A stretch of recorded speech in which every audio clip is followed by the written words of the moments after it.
Hello everyone, आप सबका स्वागत है मेरे चैनल राहुजा क्लासेस पे।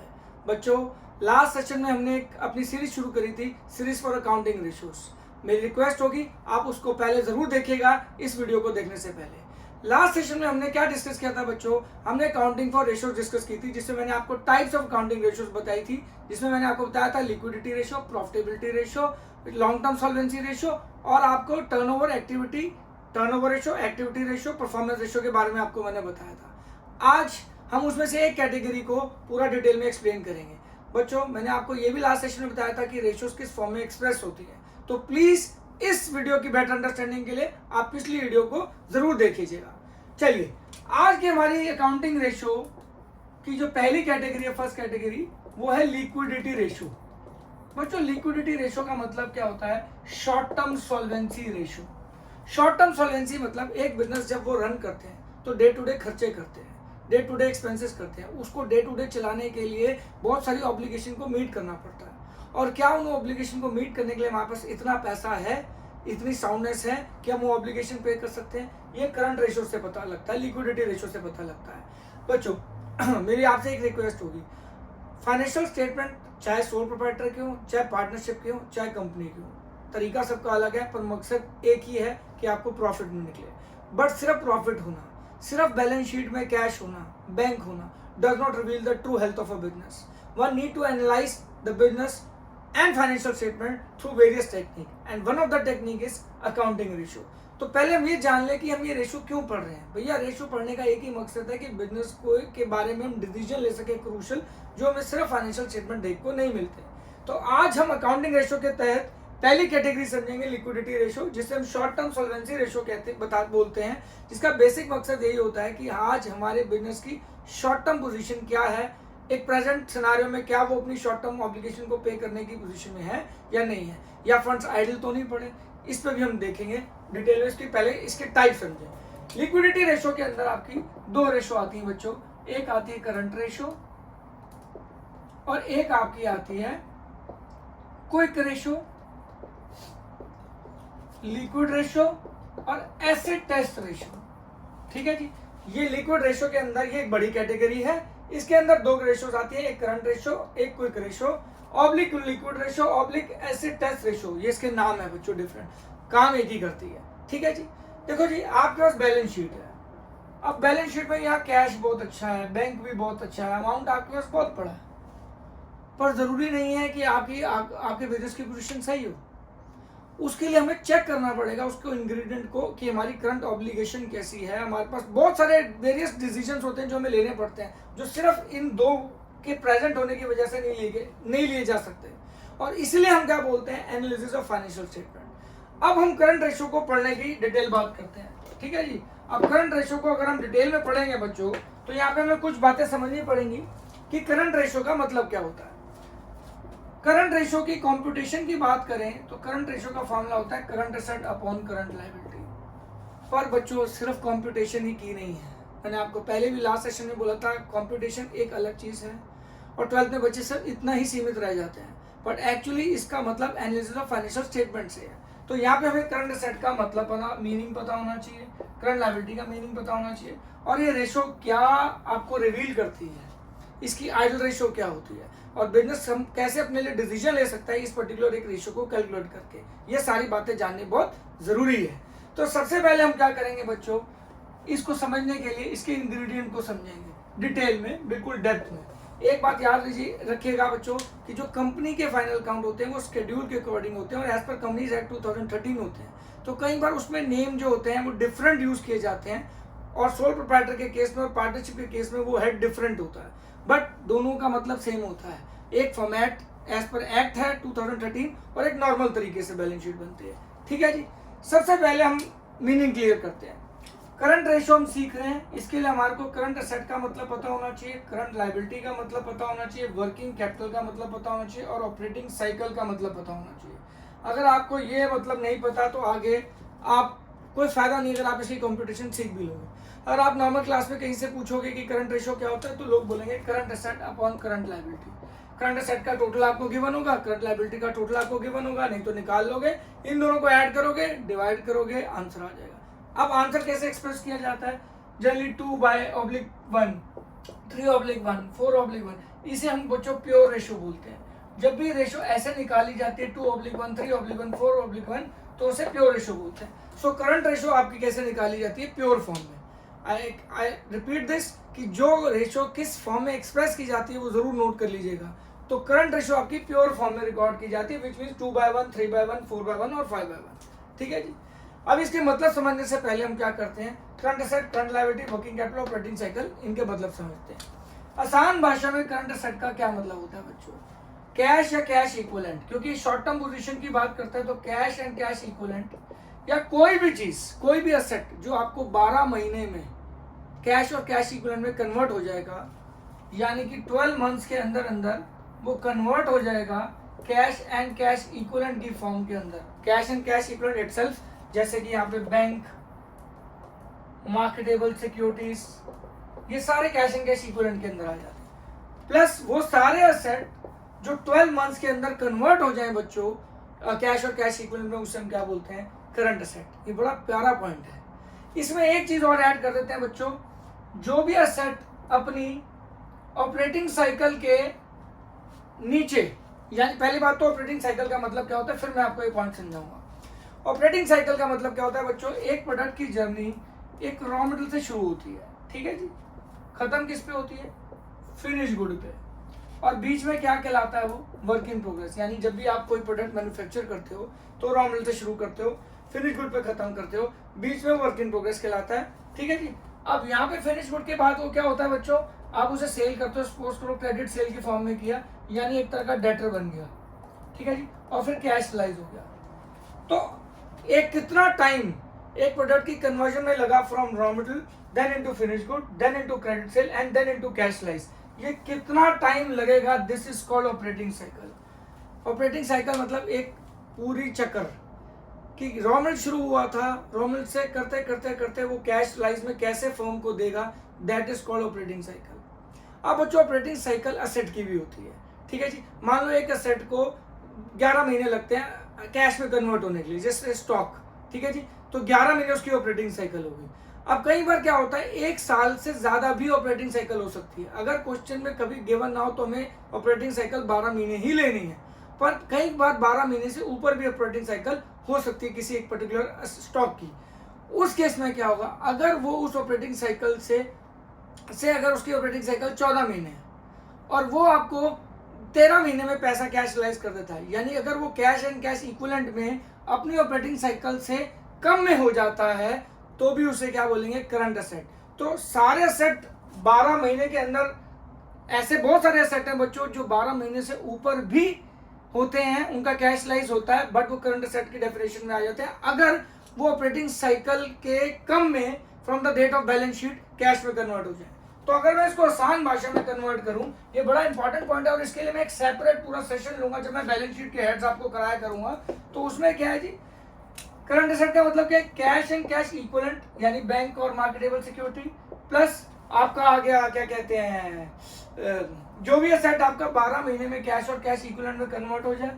और लास्ट आपका क्या है बच्चों, जो कि बहुत इंपॉर्टेंट है, कि अगर कोई एसेट, ठीक है जी, अपनी ऑपरेटिंग साइकिल के जो भी है 12 महीने से ऊपर भी हो सकते हैं बच्चों, ऑपरेटिंग साइकिल से कम में कैश एंड कैश इक्विवेलेंट में कन्वर्ट हो जाए, तो वो भी करंट एसेट की डेफिनेशन में कहलाता है, ठीक है जी। पर आसान भाषा में सारे शॉर्ट टर्म एसेट, यहाँ पे शॉर्ट पीरियड को 1 ईयर का जनरल पीरियड बोला गया अकाउंट्स के अंदर। तो क्या हुआ करंट एसेट्स आपका? कैश एंड कैश इक्विवेलेंट, ठीक है जी, प्लस वो सारे सेट जो 12 मंथ्स में किस में कन्वर्ट हो जाएं? कैश एंड कैश इक्विवेलेंट में। और वो सारे सेट जो कैश और कैश इक्विवेलेंट में कन्वर्ट हो जाएंगे किससे? अपनी ऑपरेटिंग साइकिल से कम टाइम में। अब चाहे ऑपरेटिंग साइकिल 12 महीने से ऊपर की हो तब भी, अगर वो उससे कम में आपके कैश और कैश इक्विवेलेंट में कम हो जाएंगे तो करंट एसेट की डेफिनेशन में आ जाएंगे। अब इसको हम डिटेल में समझते हैं आगे। और देखो, ऐसे याद करना ना करंट एसेट बड़ा मुश्किल है कि क्या होता है, बड़े सारे फॉर्म्स हैं, ठीक है जी। बैलेंस शीट में हेड्स गिवन होते हैं, मैंने बैलेंस शीट के हेड्स को एक निमोनिक की फॉर्म में बना लिया बच्चों। कैसे? CIT CSO। मुझे क्यों याद हो गया? क्योंकि मैं टैक्स भी पढ़ाता हूँ, तो commissioner of income tax CSO stats की और एक ऑर्गेनाइजेशन है जो स्टैट्स मेंटेन करती है, जो मैं इको में स्टैट्स में पढ़ाता भी हूँ, तो सेंट्रल स्टैटिस्टिकल ऑर्गेनाइजेशन। तो इसी से मैंने बना दिया CITCSO। अगर मैं इसको अकाउंटिंग भाषा में करंट असेट्स की फॉर्म में बनाऊं तो ये क्या बनेगा, current investment, inventories, trade receivable, cash and cash equivalent, short term loans and advances and other current assets. तो मेरे लिए बड़ा आसान हो गया इसको याद करना, current investment, inventories, trade receivables, cash and cash equivalent, short term loans and advances, other current asset. आप चाहें तो अपना निमोनिक खुद बना सकते हैं जो आपको इजी और फिजिबल रहे याद रखने में, तो आप वो चीज यूज कर सकते हैं अपने लिए। ठीक है जी, अब मैं इसको समझाने की कोशिश करता हूँ डिटेल में। करंट असेट्स आपको बैलेंस शीट के हेड से उठाने हैं। ठीक है जी, अब वो करंट असेट्स को हमने एक निमोनिक की फॉर्म में बना दिया, C plus I plus T plus C plus S plus O। इसका मतलब क्या है, सबसे पहले C मतलब करंट इन्वेस्टमेंट। ये सारी बच्चों क्या है, शॉर्ट टर्म इन्वेस्टमेंट है। या बैलेंस शीट के अंदर हेड्स जब मैं आपको पढ़ाऊंगा बच्चों, तो आपको और बेहतर समझ आएगा कि एक एक हेड में और कितने सब हेड हो सकते हैं। तो याद रखना, एक पूरी टर्म करंट असेट गिवन होना, या उसके सब हेड गिवन होना, या सब हेड गिवन होना, ये आपको सीखना पड़ेगा, और इसके लिए आपको प्रॉपर अकाउंटिंग बैलेंस शीट की नॉलेज चाहिए। तो सबसे पहले आ जाओ आपके करंट इन्वेस्टमेंट। करंट इन्वेस्टमेंट आपकी क्या हो गई, शॉर्ट टर्म इन्वेस्टमेंट। ठीक है जी, I स्टैंड फॉर क्या हो गया बच्चों, इन्वेंट्री। अब इन्वेंट्री आपकी किसी भी चीज की हो सकती है, रॉ मटेरियल की भी हो सकती है, वर्क इन प्रोग्रेस की भी हो सकती है, फिनिश गुड की भी हो सकती है। यहाँ पे याद रख लीजिएगा कि इन्वेंट्री में loose tools and spare parts ये एक्सक्लूड करने हैं बच्चों। ये हमारे करंट असेट्स तो होते हैं, पर ये हमें कैश लाइज नहीं करते, इसलिए हम करंट असेट की कैलकुलेशन में loose tools and spare parts को एक्सक्लूड करते हैं। ये पार्ट नहीं होता है इन्वेंट्री का करंट असेट की कैलकुलेशन के लिए। वैसे बैलेंस शीट में करंट असेट में ही जाते हैं, बट करंट रेशियो की कैलकुलेशन के लिए ये चीज नहीं ली जाती। फिर आता है ट्रेड रिसीवेबल्स। ट्रेड रिसीवेबल मतलब बिल रिसीवेबल, यानी कि अकाउंट रिसीवेबल, यानी कि डेटर्स। ठीक है जी, पर इसमें एक बात याद रखिएगा बच्चों, they should be net of provision, यानी अगर इनके अगेंस्ट कोई प्रोविजन है तो पहले वो माइनस कर देना, फिर आप उनको लेना। ठीक है जी, फिर आगे आपका कैश एंड कैश इक्विवेलेंट। अब कैश एंड कैश इक्विवेलेंट मतलब क्या हो गया, cash itself, bank, marketable securities, जो कैश या बिल्कुल कैश के इक्वली होते हैं, that is called cash and cash equivalent. फिर आगे short term loans and advances. अगर आपने 12 महीने के लिए किसी को लोन दे रखा है, ठीक है जी, और वो आपको 12 महीने में मंथ में वापस मिल जाएगा, कोई भी लोन जो आपने बिजनेस में किसी को भी दे रखा हो सकता है, और 12 महीने में आपको पैसा वापस आ जाएगा, तो वो हो गया short term loans and advances. और फिर आपका आ गया अदर करंट असेट्स, जैसे कि prepaid expenses, outstanding accrued interest, ये सारे आपके अदर करंट असेट्स हैं। पर जब आप बैलेंस शीट करोगे तो एक एक हेड डिटेल में जाओगे कि इसमें और क्या क्या इंक्लूड होगा। अभी 12th के कोर्स में तो क्या है कि आपको सिर्फ ये सीधा मेन हेड गिवन होगा और आपको ऐड करके करंट असेट का फॉर्मूला बना देना। बट अगर आप बेटर अंडरस्टैंडिंग चाहते हो तो आपको प्रैक्टिस से सीखना पड़ेगा कि एक एक हेड के अंदर सब हेड्स कितने होते हैं और क्यों वो उस हेड का पार्ट बनते हैं, ये बहुत जरूरी है। Always focus on why not on what. तो यहाँ पे करंट असेट्स के अंदर क्या क्या फॉर्मूला बना, C plus I plus T plus C plus S plus O, और ये आपका बन गया करंट असेट्स का फॉर्मूला। ठीक है जी, लोग इसको रटवाते हैं, आप इसको निमोनिक की फॉर्म में याद कर सकते हैं, और इनके ये मतलब हैं, और इन सब की कहीं ना कहीं कहानी सेम है कि ये आपको या तो ये कैश और कैश इक्विवेलेंट खुद है, या ये आपको 12 मंथ्स में कन्वर्ट हो जाएंगे कैश एंड कैश इक्विवेलेंट में, या फिर ये अपनी ऑपरेटिंग साइकिल से कम में ही कैश और कैश इक्विवेलेंट में कन्वर्ट हो जाएंगे। तो ये आपके क्या हो गए बच्चों, करंट असेट का फॉर्मूला। ठीक है जी, अब इसी तरीके से अब हम क्या करेंगे बच्चों, करंट लायबिलिटी सीखेंगे।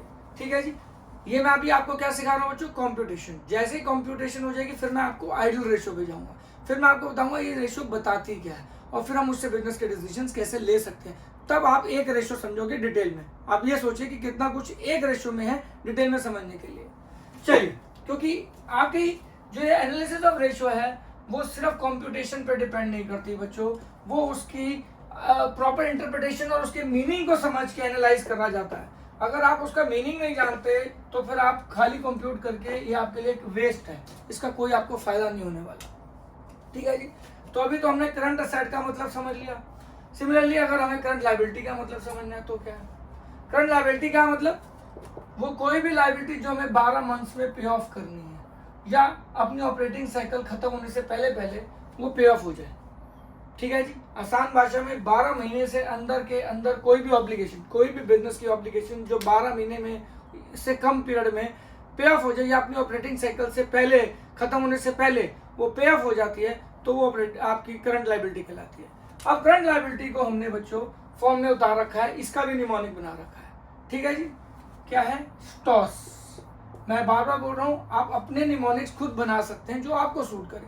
मुझे जो याद है मैंने वो आपको बताया, पर अपनी बेटर अंडरस्टैंडिंग के लिए आप अपने निमोनिक खुद बनाइए।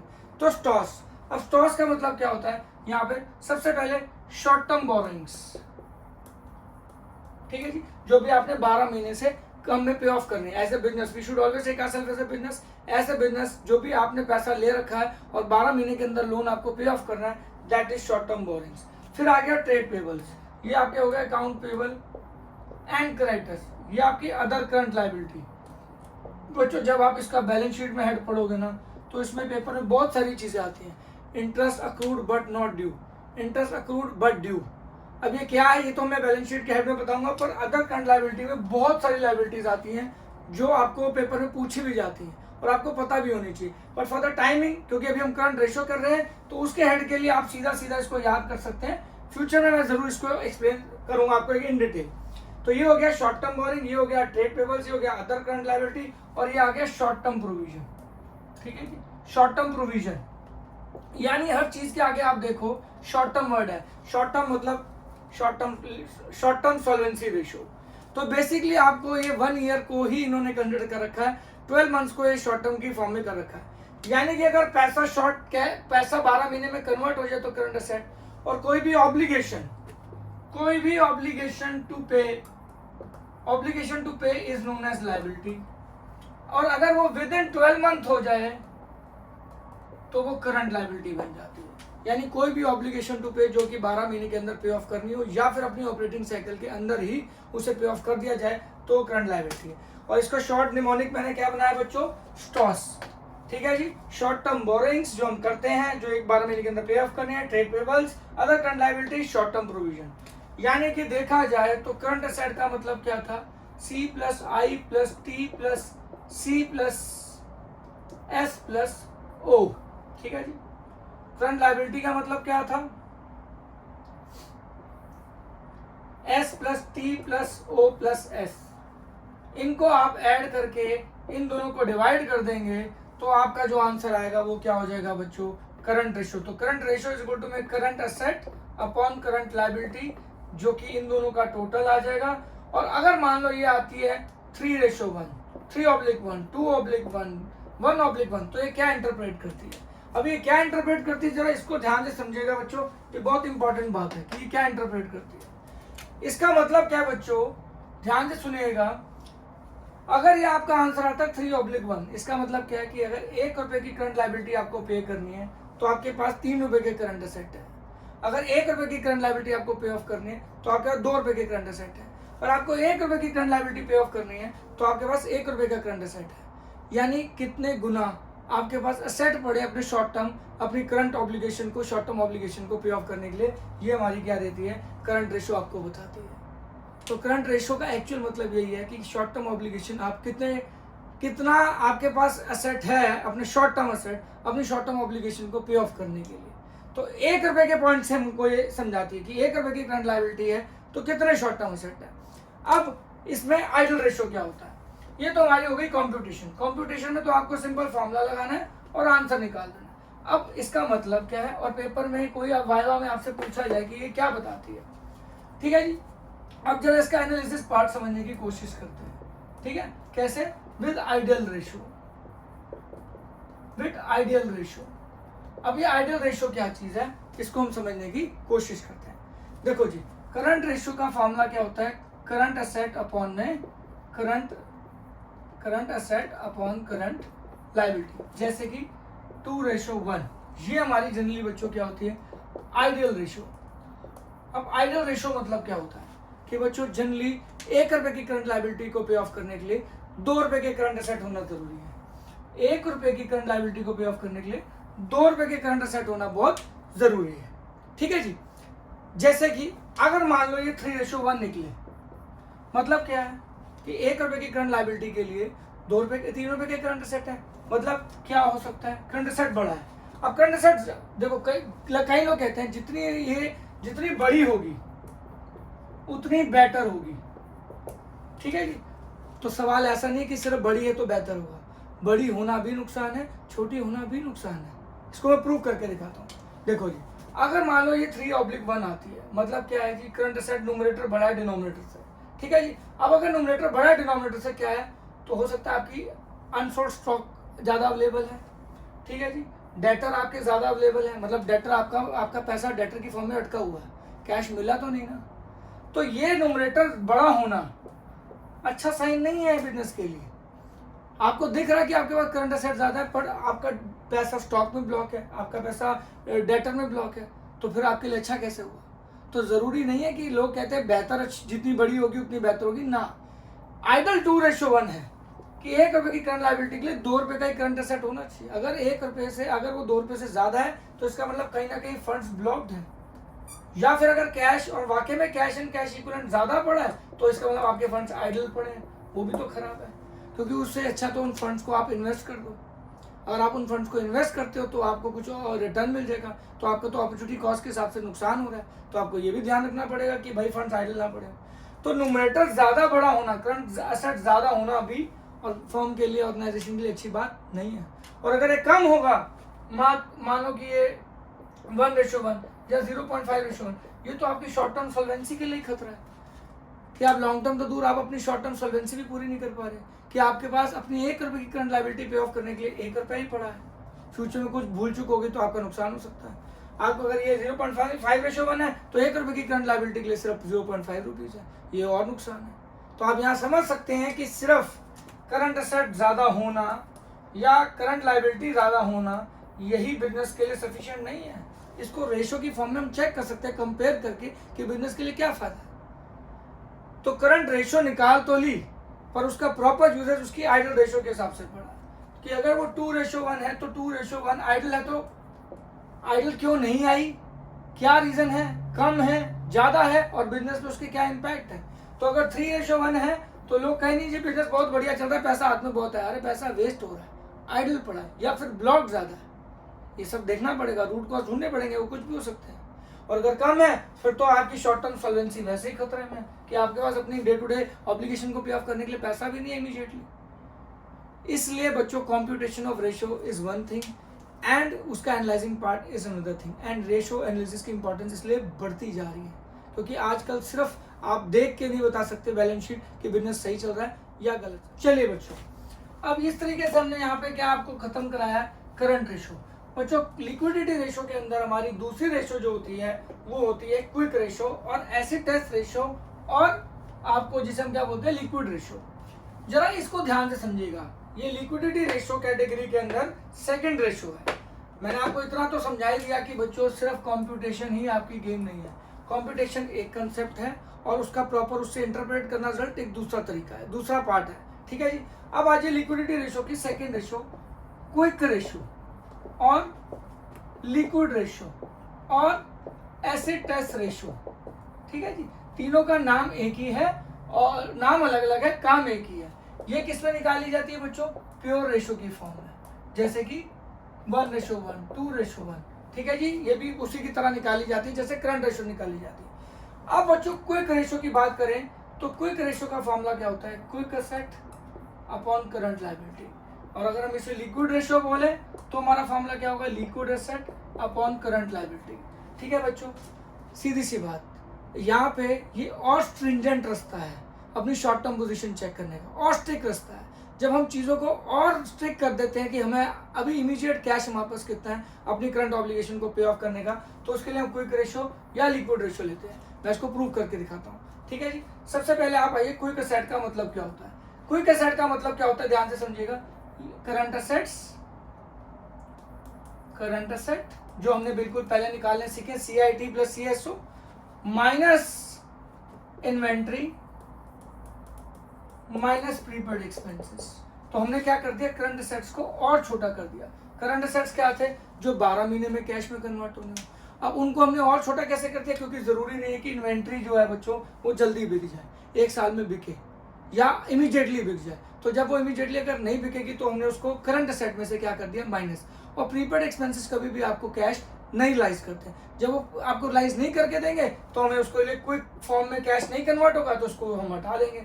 तो यहाँ पे करंट असेट का क्विक असेट का फॉर्मूला क्या हो जाएगा, current asset minus inventory minus prepaid expenses. फिर आ जाओ करंट लायबिलिटी। अब करंट लायबिलिटी का फॉर्मूला सेम टू सेम जैसे आपने पहले कैलकुलेट किया, बिल्कुल सेम वही, स्टॉस S plus T plus O plus S, short term borrowings, trade payables, other current liability, short term provision, इनको ऐड कर दोगे तो आपकी क्या आ जाएगी, करंट लायबिलिटी। अब यहाँ पे बहुत इंपॉर्टेंट पॉइंट है कि क्विक रेशियो का, और अगर ये लिक्विड एसेट की फॉर्म में है तो बस यहाँ पे क्या लिख देना है, लिक्विड एसेट। अगर वो पूछे लिक्विड रेशियो क्या है तो यही लिक्विड रेशियो है, यही लिक्विड एसेट है, यही क्विक एसेट है। फॉर्मूला क्या, करंट एसेट में से इन्वेंट्री और प्रीपेड एक्सपेंसेस को माइनस करना। क्यों माइनस करना है, क्योंकि ये क्विकली कन्वर्ट नहीं पाएंगे, और क्विक रेशियो में हम और स्टेक देखते हैं कि हमारी current position, current cash position की, कि वो करंट ऑब्लिगेशन को पे ऑफ करने के लिए हम कर सकते हैं या नहीं। तो करंट रेशियो की आइडल रेशियो क्या होनी चाहिए बच्चों, 1:1। वहाँ 2:1 थी कि 1 रुपए की करंट लायबिलिटी के लिए 2 रुपए की करंट एसेट। यहाँ पे 1 रुपए की करंट लायबिलिटी के लिए 1 रुपए का क्विक एसेट होना चाहिए। अगर ये आ गया तो इसका मतलब ये आइडियल है। इससे ज्यादा होगा मतलब फंड्स आइडल पड़े हैं, या हमें देखना पड़ेगा कि क्या प्रॉब्लम है, क्यों एक्स्ट्रा आ रहा है न्यूमरेटर। और अगर ये कम आ रहा है से 0.5:1, यानी 1 रुपए की करंट लायबिलिटी को पे ऑफ करने के लिए सिर्फ 50 पैसे की करंट एसेट है, क्विक एसेट है, ये तो खतरे वाली बात है। तो इसको हमें देखना पड़ेगा कि कैश की मैनेजमेंट हमें सुधारनी पड़ेगी ताकि करंट एसेट बढ़ सके, कैश इन कैश इक्विवेलेंट बढ़ सके। यहाँ पे कैश मैनेजमेंट के लिए ऑर्गेनाइजेशन को स्टेप्स उठाने पड़ेंगे। तो बच्चों सिर्फ कॉम्प्यूटेशन ऑफ रेशियो अपने आप में गेम नहीं है, और सिर्फ मेरी आपसे रिक्वेस्ट है कि कभी सिर्फ कॉम्प्यूटेशन ऑफ रेशियो पे फोकस ना करें। आप इसकी जितना फोकस आप कॉम्पिटिशन में करते हैं उतना फोकस उसके एनालिसिस पे भी करें। तो आई होप बच्चों आपको बड़े अच्छे से समझ आया होगा करंट रेशियो और क्विक रेशियो के बारे में, जो कि लिक्विडिटी रेशियो के अंदर कवर होती हैं, और ये हमारी कैसे हेल्प करती है शॉर्ट टर्म सॉल्वेंसी को। बच्चों इस पूरे कंसेप्ट को समझने के लिए एक कंसेप्ट और समझना पड़ेगा ताकि ये कंसेप्ट आपको फुल फ्लैज तरीके से समझ आ जाए। अब वो कंसेप्ट क्या है बच्चों, वो है वर्किंग कैपिटल। बच्चों वर्किंग कैपिटल का मतलब क्या होता है, the name itself suggest working, जो पैसा वर्किंग के लिए चाहिए हो। ठीक है जी, कंपटीशन अलग चीज है, पहले मतलब समझ लीजिए। वर्किंग कैपिटल का मतलब क्या होता है बच्चों, the amount of capital which is required to meet the day to day expenses of business is known as working capital. I repeat, amount of capital बच्चों वो पैसा which is required to meet the day to day expenses of business, which is required to meet day to day expenses of business is known as working capital. ठीक है जी, जो भी हमारे को पैसा अपने डे टू डे वर्किंग चलाने के लिए चाहिए वो वर्किंग कैपिटल होता है। वर्किंग कैपिटल दो तरीके की होती है, एक ग्रॉस वर्किंग कैपिटल, एक net working capital. Gross working capital मतलब सिर्फ करंट एसेट, और नेट वर्किंग कैपिटल मतलब किसी भी चीज का difference, that is current asset minus current liability. तो ये कंप्यूटेशन में बहुत बार फॉर्मूला भी यूज होगा और डेली लाइफ में आपको बहुत हेल्प भी होगी कि हमारे पास पैसा हमें कितना रिक्वायर्ड है, वो नेट कैसे पता लगेगा। जो कैश एंड कैश इक्विवेलेंट 1 साल का सेट हमारे पास पड़ा है, और जिसमें से जो ऑब्लिगेशन हमें पे करनी है अपने 1 साल के अंदर, उसके अलावा जो बच जाएगा वो हमारे पास क्या हो जाएगा, वर्किंग कैपिटल। तो current asset net working capital is equal to में current asset minus current liability. ये कंप्यूटेशन में आपको बहुत काम आने वाला है। वैसे तो आप बिजनेस स्टडीज के अंदर जब आप पढ़ेंगे what are the factor, financial management chapters में पढ़ेंगे what are the factor which affect working capital, तो आप और बेटर समझ पाएंगे उसका एनालिसिस, वो भी मैं आपको जरूर कवर करूंगा आने वाली वीडियोस में।